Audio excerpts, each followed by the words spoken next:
पहले मध्य प्रदेश चुनाव में खाता तक नहीं खोल पाई थी आप, इस बार उनका दावा कितना मजबूत। नमस्कार, नोफिकर न्यूज में आप सभी का स्वागत है। संवाददाता आशीष सोनी के साथ मैं माही सोनी। मध्य प्रदेश विधानसभा चुनाव 2023 को लेकर अलग अलग दलों के बीच राजनीति चरम पर है। 5 साल पहले की तरह इस बार भी मुख्य मुकाबला कांग्रेस और भाजपा के बीच माना जा रहा है। हालांकि आम आदमी पार्टी इस बार पूरे दमखम के साथ चुनावी मैदान में है। दिल्ली के मुख्यमंत्री अरविंद केजरीवाल और पार्टी के अन्य नेता लगातार मध्य प्रदेश में पार्टी के पक्ष में चुनाव प्रचार कर रहे हैं। मध्य प्रदेश में भी अपने मुफ्त बिजली, पानी, बेहतर शिक्षा और सबको स्वास्थ्य सुविधा देने का वादा कर रही है। आप नेता शिवराज सरकार के दौरान बड़े पैमाने पर बेरोजगारी, महंगाई और कानून व्यवस्था के मसले को भी जोर शोर से उठा रही है। आम आदमी पार्टी ने जुलाई 2023 में घोषणा की थी कि इस बार पार्टी प्रदेश की सभी 230 विधानसभा सीटों पर चुनाव लड़ेगी। 10 सीटों पर पार्टी की ओर से प्रत्याशियों की सूची 8 सितंबर को जारी की गई थी, लेकिन इंडिया गठबंधन अस्तित्व में आने के बाद से अभी यह स्पष्ट नहीं है कि कांग्रेस और आप बीच सीटों पर बंटवारा होगा या नहीं, या फिर दोनों अलग अलग चुनाव लड़ेंगे। आपकी इस मुहिम को उस समय झटका लगा था जब 24 सितंबर 2023 को उनके 10 नेताओं ने चुनाव से ठीक पहले भाजपा का दामन थाम लिया था। साल 2018 में संपन्न मध्य प्रदेश विधानसभा चुनाव 2018 की बात करें तो मुख्य मुकाबला कांग्रेस और भाजपा के बीच रहे। परिणाम भी उसी के अनुरूप आए थे।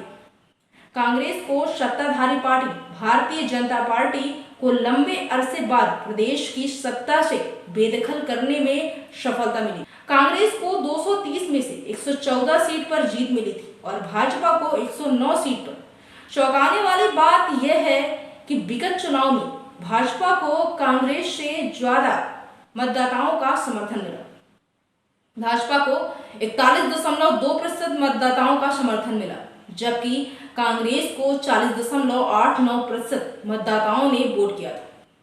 बीजेपी को 1.56 करोड़ तो वहीं कांग्रेस को 1.5 करोड़ मत मिले थे। आम आदमी पार्टी 208 सीटों पर चुनाव लड़ी थी, उनमें से 207 पर आपके प्रत्याशियों की जमानत जब्त हुई थी। आपको कुल डाले गए मतों में सिर्फ 0.6 मत मिले थे। इस लिहाज से देखें तो आपको नोटा से भी कम वोट मिले थे। नोटा के लिए प्रदेश के 1.42% मतदाताओं ने वोट डाला था। 5,40,673 मतदाताओं ने नोटा का बटन दबाया था, जबकि आपको 2,53,106 वोट मिले थे। जहां तक भाजपा की बात करें तो पार्टी ने 227 सीट पर अपने प्रत्याशियों को मैदान में उतारा था। बसपा को कुल 5.01% यानी कि 19,11,642 मत मिले थे। इस लिहाज से विगत मध्य प्रदेश में संपन्न विगत विधानसभा चुनाव में बसपा तीसरी सबसे बड़ी पार्टी के रूप में उभर कर सामने आई। आज की खबर में फिलहाल इतना ही। राजनीतिक खबरों के लिए देखते रहें नोफिकर न्यूज। आज की पत्रकार वार्ता में सभी पत्रकार बंधुओं का स्वागत है।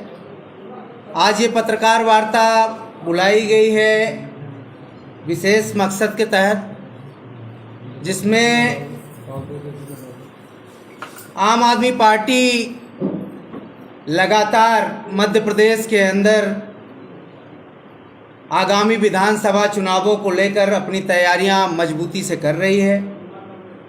हम न केवल अपने प्रत्याशी घोषित कर रहे हैं या रैलियां कर रहे हैं, बल्कि जो हमारी पार्टी से साथी तैयारी कर रहे हैं, संभावित प्रत्याशी हैं या जो प्रत्याशी हम घोषित कर रहे हैं, वो डोर टू डोर माननीय अरविंद केजरीवाल जी के द्वारा जो गारंटी दी गई है मध्य प्रदेश की जनता के लिए, 10 गारंटी, जिसमें समाज के हर वर्ग को समाहित किया गया है, चाहे वो बच्चों की शिक्षा हो, चाहे बीमार लोगों का इलाज हो, चाहे युवाओं का रोजगार हो, या जब तक रोजगार नहीं मिलता 3,000 रुपये का बेरोजगारी भत्ता हो, माताएं बहनों का सुरक्षा सम्मान हो, बुजुर्गों को किसी भी धर्म के हों, जाति के हों, तीर्थ यात्रा की बात हो, या कोई सैनिक हमारा देश की सीमा में या पुलिस का सैनिक या यहाँ जो अन्य सैनिकों की तरह सेवा में कार्यरत हैं लोग शहीद होते हैं तो उनको 1 करोड़ रुपये मुआवजा देने की बात हो,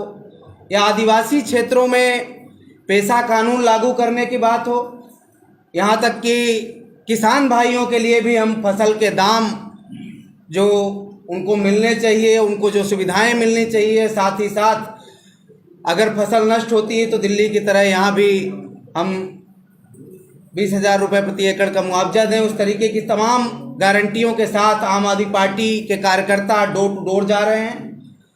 कल आम आदमी पार्टी ने अपने 29 प्रत्याशियों की दूसरी सूची जारी की है। इस सूची में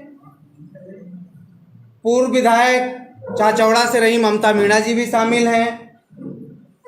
इस सूची में भोपाल से पार्षद रही रईसा मलिक जी भी हैं, भोपाल से ही पार्षद रहे सऊद भाई भी हैं, हमारे प्रदेश के सचिव अमित भटनागर हैं, ऐसे तमाम नाम हैं। भागीरथ पटेल हैं, रीवा से महापौर का चुनाव लड़े दीपक सिंह हैं।